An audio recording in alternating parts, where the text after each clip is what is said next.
안녕하세요. 세상을 이롭게 하는 일에 관심 많은 승무원쌤 김용숙입니다.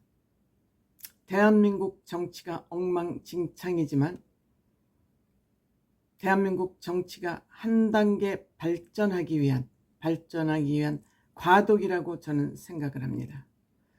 저 민주당 망나니들이 갖가지 거짓말과 위선으로 국민을 속이고 있지만 그 또한 오래가지 못할 것이라고 저는 확신합니다. 국민의힘, 보수의 당 국민의힘이 저렇게 지리멸멸하면서 붕괴의 길로 치닫고 있지만 저는 절망하지 않고 있습니다. 왜냐? 대한민국의 위대한 두 정치인이 우뚝 서 있기 때문입니다. 보수개혁은 젊은이들에 의해서 진행될 수밖에 없다고 저는 생각합니다. 그 두 사람 다름 아닌 한동훈 국민의힘 전 대표와 이준석 개혁신당 의원, 이 두 사람이 있기 때문에 저는 절망하지 않고 다행이다. 이 보수의 위기를 살려낼, 바로 세울 두 사람, 두 젊은 정치인, 40대 정치인, 50대 정치인이 버티고 있기 때문에 저는 절망하지 않습니다. 희망을 오히려 보고 있습니다. 이 두 사람은 원칙을 가지고 있고 정론을 할 줄 알고 정의를 아는 두 사람입니다. 또한 실력까지 있습니다. 정의감만 가지고 있어도 소용이 없습니다. 실력이 있고 추진력이 있고 행동력이 있어야 그것은 결과물로 아웃풋으로 나오는 것입니다. 이 두 사람은 저는 운명적으로 만날 수밖에 없다고 생각합니다. 정도는, 정의의 길은 하나밖에 없습니다. 하나밖에 없기 때문에 이들은 하나의 길에서 만날 수밖에 없습니다. 잘못된 길은 여러 가지 길이 있습니다. 그래서 잘못된 길은 하나로 뭉쳐질 수 없습니다. 하지만 정의는 한 길밖에 없습니다.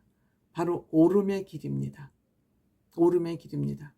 광화문에서 집회를 하고 여의도에서 집회를 하고 서초동에서 집회를 하지만 이 집회들은 모두 편협된, 그릇된 사고에 물들여진, 그릇된 판단에 길들여진 그러한 군중과 집단들입니다. 하지만 한동훈, 이준석 가는 길은 오름의 길이고 한 길밖에 없습니다.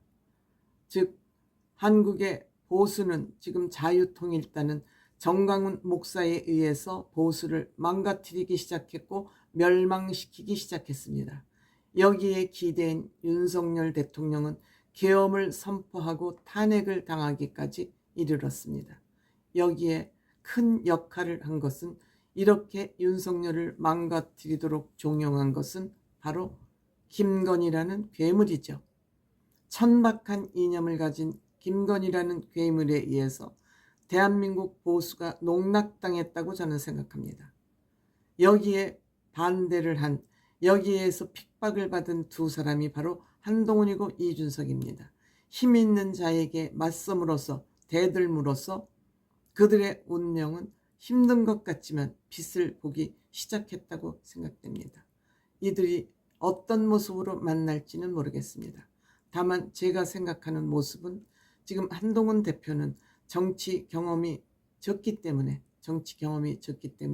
나이는 어리지만 정치 경험이 많은 이준석에게 먼저 손을 내밀었으면 합니다.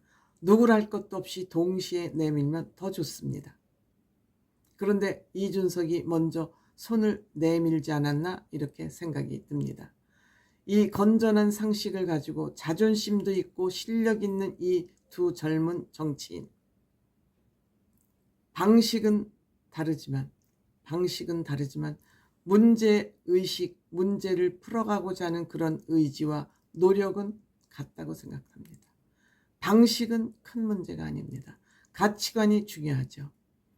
이것이 틀렸어, 이렇게 해야 돼 라는 그 의지만 있다면 방식이 큰 문제는 되지 않는다고 생각합니다. 이준석도 한동훈 장관 퇴임하는 그 퇴임식을 보고 기시감이 든다고 얘기했습니다. 본인도 같은 방식으로 쫓겨났기 때문이죠.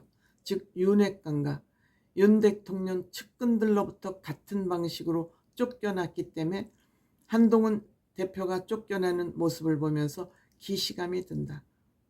먼저 충분히 봤던 그런 생각이 든다.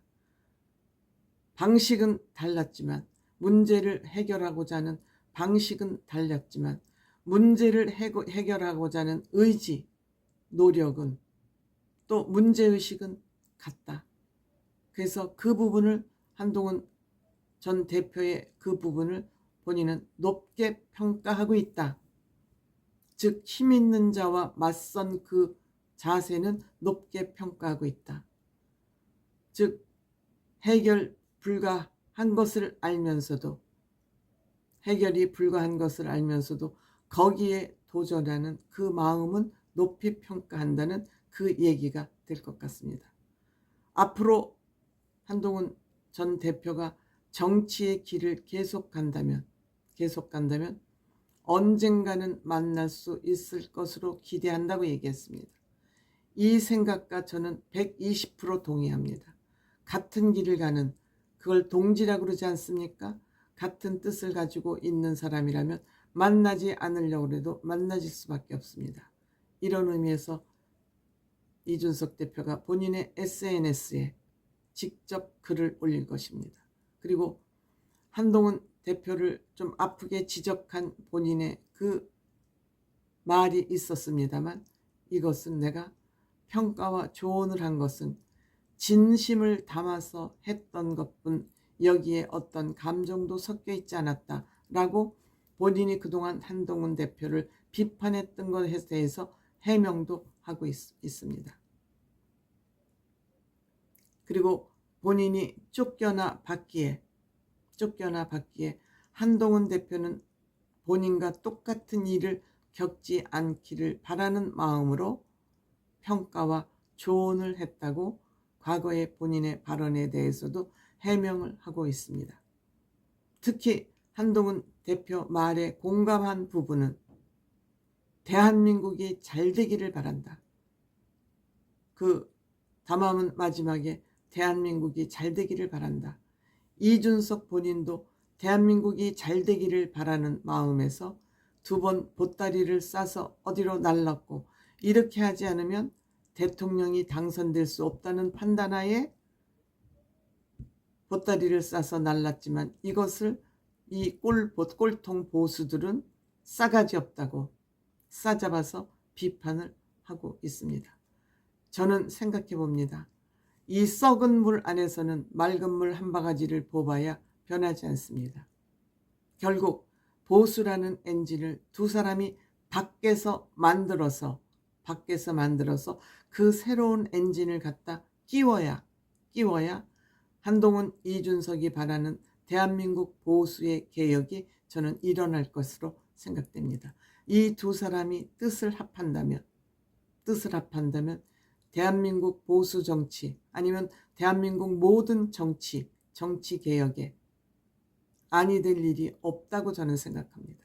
때문에 늘 제가 이준석 편을 들 때 많은 사람이 비판했습니다. 시간이 흐를수록 이준석이 옳다는 증거가 지금 반증되고 있습니다. 한동훈 대표 어느 한 번 비굴한 자세를 보인 적 없습니다. 이렇게 당당한 사람끼리, 깨끗한 사람끼리 모여서, 깨끗하기만 해도 안 되죠. 실력이 없지 않으면 안 됩니다. 이 두 사람의 실력, 모든 사람이 깜짝 놀랄 만합니다. 특히 이준석 대표의 그 독서량에 저는 깜짝 놀랍니다. 깜짝 놀랍니다. 얼마나 어려서부터 책을 많이 봤으면 만사 형통, 어느 곳에 지식을 다 끌어다 써도 이준석과의 대화에서 이길 사람이 없다고 생각합니다. 반면에 한동훈의 그 정말 기억력, 그때그때 대응하는 대처력, 한동훈 대표는 어느 정도 품위도 갖추고 있습니다. 이 두 사람이 정말 만난다면 대한민국의 정치는 가뿐하게 선진 대한민국으로 올라설 것으로 저는 기대합니다. 때문에 이들의 만남은 운명적으로 이미 결정되어 있다, 이렇게 생각합니다.